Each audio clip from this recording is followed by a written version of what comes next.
तहसीलदार भरत पटेल ने बताया कि वह श्रीराम गौशाला के लिए मुरम ले जा रहे थे। सनातन धर्म के कार्य के लिए और जन सहयोग में काम के लिए इसमें संगठन कार्यकर्ताओं ने उनकी वाहन की चाबी छीन ली और ड्राइवर से मारपीट की। जब मौका स्थल पर पहुंचे तो गाली गलौज की, वहीं गाड़ी का शीशा भी फोड़ दिया और हमला किया गया है। गाड़ी को रिवर्स करके मौका स्थल पर ही विवादित स्थिति को देखते हुए वहां से निकल रहे थे।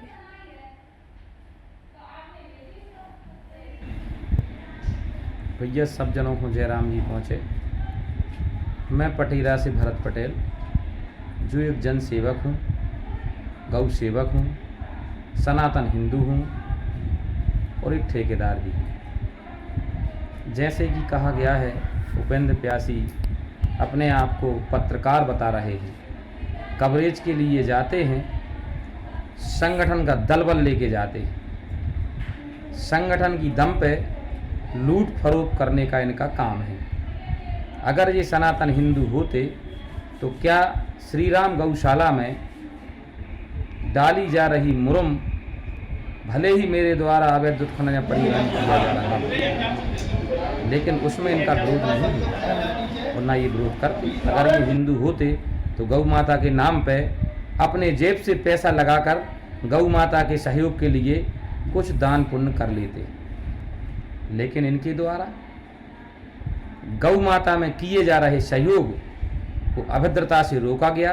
वहाँ कार्य कर रहे लड़के जो डंपर चला रहे थे उनको मारा गया, चाबी छीनी गई, उनसे पैसे हड़पे, गाली गलौज की गई और इनके द्वारा बनाए गए वीडियो में ही देखा जाए कितने लोगों के द्वारा गाली दी जा रही है। जब वहाँ उक्त मौका स्थल पर तहसीलदार पहुँचते हैं, पुलिस पहुंचती है, उसके बाद जब मैं पहुंचता हूं, मेरे ऊपर भी इनके संगठन के लोगों के द्वारा लाठी चार्ज किया गया, जो मैंने अपनी आत्मरक्षा हेतु एक गौ माता का जो बछड़ा आ गया और मेरे गाड़ी से टकरा कर घटना हो गई, उसमें इनके द्वारा जो हत्या का आरोप लगाया जा रहा है।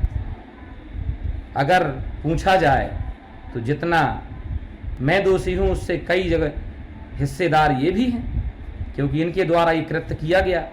मैं तो गौ माता की सेवा करने के लिए ही कार्य कर रहा था, जो निस्वार्थ था, मेरा कोई स्वार्थ नहीं था। मैं अपने सहयोग से ही गौ माता की गौशाला मुरम डाल रहा था और जो इनने कहा है कितनी डाली है, तो मेरा शासन प्रशासन से विनम्र निवेदन है कि इनके द्वारा जांच करा ली जाए। और ये बहुत बड़े पत्रकार हैं जो अपने आप को पत्रकार बता रहे हैं। पत्रकार को ये भी पता नहीं है कि किसी के कपड़े के फिंगरप्रिंट लिए जा सकते हैं और लिए जा सकते हैं तो इनके द्वारा जांच करा कर ले लिए जाएं। इसमें मुझे कोई तकलीफ नहीं है और जो गहराइयों से इनको जांच कराना है वो जांच करा लें। मेरे जो रोड के कार्य चल रहे थे वहाँ कहीं मुरम डली है तो बराबर ये बरामद करा लें, मुझे कोई तकलीफ नहीं है। उस गौशाला में प्रांगण में जो गऊओं को परेशानी होती, लोगों को आवागमन में परेशानी होती, जिन संगठन के लोगों के द्वारा गौशाला चलाई जाती है उनको परेशानी होती थी, उनके द्वारा मेरे से आशा रखकर और जो बोला गया कि हमारे आसपास में कोई मुरम की व्यवस्था नहीं है और बैठक में उनने कहा कि भैया आप अगर डलवा सकते हो तो कुछ सहयोग कर दो, तो मैंने सहयोग की भावना से कार्य किया है। और जब लोग अपने घर के लिए और अपने कार्य के लिए चुराते हैं मुरम को तो वहाँ इनकी नज़रें छुप जाती हैं। ये संगठन के नाम पे काले धंधे कर रहे हैं और अपने आप को पत्रकार बता रहे हैं। जय माता की पट्टी डालकर एक पेटी जो दारू लेके जाता है, 500 का नोट इनकी जेब में आ जाता है तो उसकी दारू धड़ल्ले से बिकती है, उस पर कोई आपत्ति नहीं होती। जैसे इनके द्वारा कहा गया कि भरत पटेल द्वारा 30% और 35% की राशि लेकर विधायक को दी जाती है, दलाली की जाती है। अरे संगठन के नाम पे, जय माता के नाम पे, संगठन के नाम पे तुम जुड़े हुए हो और जिसमें जुड़कर तुम काले धंधे कर रहे हो, कई परिवारों को परिवार उजाड़ दिए। तुम्हें अपने आप पे लज्जा आना चाहिए कि हम ऐसे काले करतूत करके और एक गौ माता में सहयोग करने वाले व्यक्ति के ऊपर लांछन लगा रहे हैं।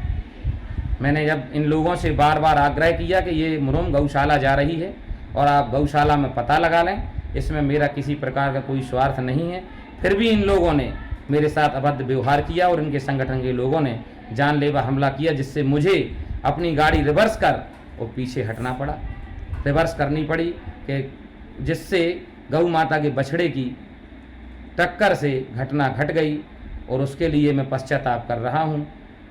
ये ऐसे लोग अपने आप को संगठन का और गौ सेवक बताते हैं। धन्य हैं ऐसे लोगों के जीवन के लिए। जय गौ माता की, जय श्री राम।